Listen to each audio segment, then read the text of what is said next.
Bismillahirrahmanirrahim. Assalamu alaikum dear students. Welcome to your math class grade 7. This is part 1. We discuss about chapter number 12, exercise 12a. First we discuss about chapter definitions. Now open your copy, date, classwork, day, chapter number 12, lines and angles, definitions. Number 1 is perpendicular lines. Perpendicular lines are two lines that intersect at 90 degree. Perpendicular lines वो lines होती हैं जो दो lines को cut कर रही हो या इंटरसेक्ट कर रही हो 90 के एंगल पे, तो वो क्या कहलाती हैं? Perpendicular lines. Number 2 is parallel lines. Two lines which have the same distance between them and do not intersect are called parallel lines. आप जब टू लाइंस ड्रॉ करते हैं सेम डिस्टेंस पे, वो एक दूसरे को इंटरसेक्ट ना कर रही हो, तो वो क्या कहलाती हैं? Parallel lines. Chapter number 12, Lines and Angles, Exercise 12a, page number 153 to 154. Question number 1 is, draw a line segment AB of length 6.6 cm, bisect it perpendicular by using ruler and set square. सबसे पहले आपको scale की जरूरत पड़ेगी, compass और pencil की. Solution, AB line draw 6.6 centimetre. आपने compass को हाफ खोल लेना है. देन आपने बी पे कंपास रख के सी पे आर्क ड्रॉ करना है, और देन बी पे आपने कंपास रख के डी पे आर्क ड्रॉ करना है. इसी तरह आपने ए पे कंपास रख के सी पे आर्क ड्रॉ करना है, इसी तरह ए पे कंपास रख के डी पे आर्क ड्रॉ करना है. सी टी के पॉइंट जहां पर मिल रहे होंगे वहां पर आपने एन का नाम दे देना है. Steps of construction. Number 1 is draw lines AB equal to 6.6 centimeter. Number 2 is by using the compass an arc above and below the line AB which is more than half of the 6.6 centimeter. Number 4 is meet C and D line which is passes through AB at point N. Number 4 is CD line is perpendicular to AB line. Question number 2. Copy figure on a tracing paper. Bisect AB, BC and CA by using ruler and set scales. What do you observe regarding the points of intersection of the perpendicular bisector? आपके पास ये same shape draw की हुई है. आपने same आपने draw करनी है. A B perpendicular B C C D. A B B C और सी ए परपेंडिकुलर है. ये आपने लाइन इस तरह शेप ड्रॉ कर लेनी है सॉल्यूशन में भी. Question number 3 is in figure A B line perpendicular CD line and PQ is a transversal cutting them at 2 points. If angle 1 equal to 140 degree, find angle 2 and angle 3. आपने solution है हमारे पास. ए B parallel है सी D के, ये हमें मालूम हो गया. पी क्यू ट्रांसवर्सल है, ठीक है. एंगल 1 हमारे पास गिवन है 140. एंगल 1 एंगल 3 कोरेस्पॉन्डिंग एंगल्स हैं, तो हमारा एंगल 3 भी क्या होगा? 140 degree. We know that one line is 180 degree. Also AB line and CD are parallel. AB is parallel CD. Angle 1 140 degree, angle 3 140 degree. अब हमें एंगल 2 फाइंड करना है. इसके कोरेस्पॉन्डिंग कोई एंगल्स नहीं, इसके पैरेलल भी कोई एंगल नहीं है.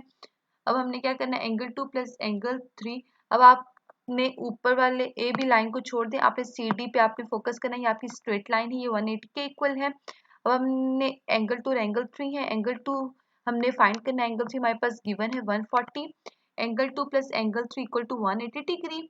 एंगल 2 हमें फाइंड करना है, एंगल 3 की वैल्यू है 140 degree equal to 180 degree. Angle 2 equal to 180 degree minus 140 degree. यहाँ पर प्लस हो, दूसरी साइड पे जाके माइनस हो जाएगा. 180 में से 140 माइनस करेंगे तो हमारे पास क्या आंसर आएगा? 40. तो हमारे पास क्या आएगा? Angle 2 equal to 40 degree.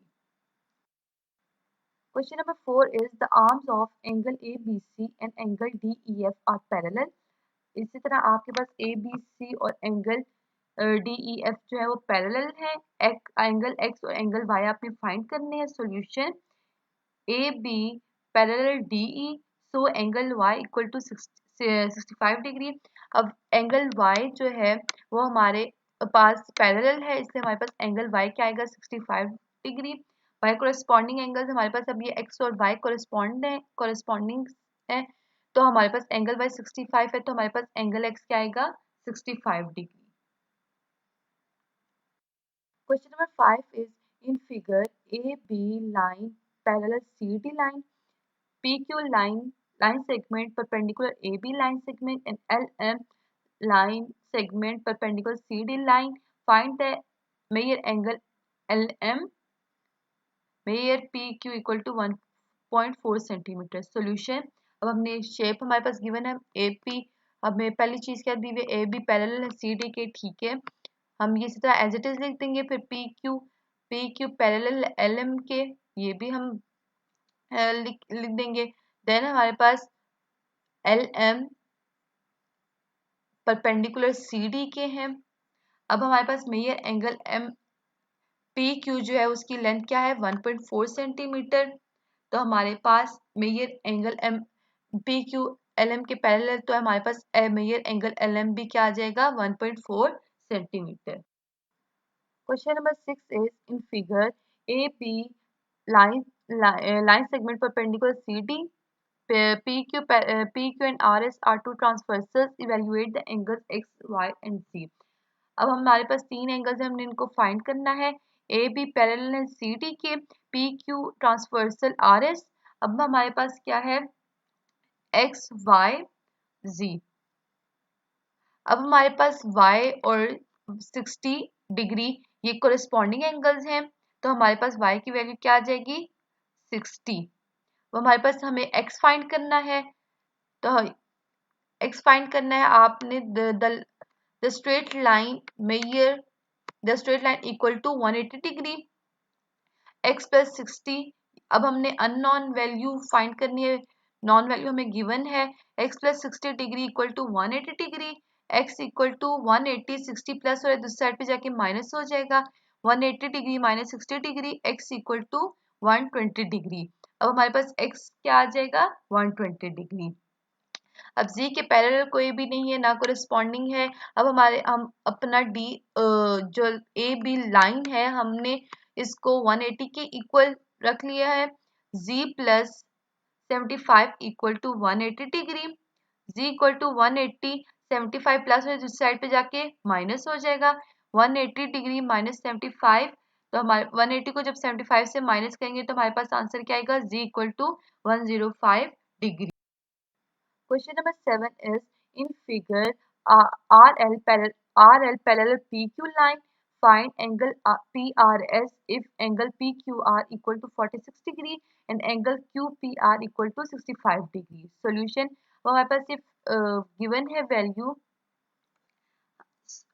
We know that the sum of angles of triangle is equal to 180 degrees. So हमारे पास P भी given है, Q भी है, लेकिन R हमने एंगल फाइंड करना है, हम और हमारे triangle equal to 180 degree. P की वैल्यू क्या है 65 और Q का एंगल क्या है 46 डिग्री, प्लस R हमने फाइंड करना है इक्वल टू 180 डिग्री। 65 और 46 को ऐड कर लें 111 plus R equal to 180 degree. अब 111 प्लस हो जिस साइड पे जाके माइनस हो जाएगा, R equal to 180 degree minus 111, 180 में से 111 माइनस करेंगे तो हमारे पास R आएगा 69। हमारे पास अननोन वैल्यू हमने फाइंड कर ली, हमारे पास क्या आया R हमारे पास आ गया 69 डिग्री। सो अब हमने क्या फाइंड करना है angle P R S. Angle P Q R हमारे पास गिवन है और एंगल क्यू पी आर भी गिवन है। आर प्लस पहले हम इसलिए हमने आर फाइंड किया, R plus angle P R S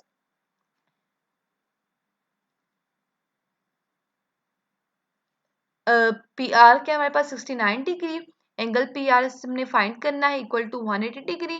angle P R S 69 plus और जिस साइड पे जाके माइनस हो जाएगा 180 माइनस 69, 180 में से हम 69 को माइनस करेंगे तो हमारे पास आंसर आएगा angle P R S equal to 111। Question number 8, draw line segment A B of suitable length. आपने पहले ए बी लाइन ड्रॉ कर लेनी है। Take a point D outside और पी के पॉइंट को आपने आउटसाइड लेना है using ruler and set squares. Draw a line QR through point P parallel to AB. AB के आपने पैरेलल ड्रॉ करना है QR और उसके आपने आउटसाइड ड्रॉ कर लेनी है line P. Allah Hafiz, best of luck.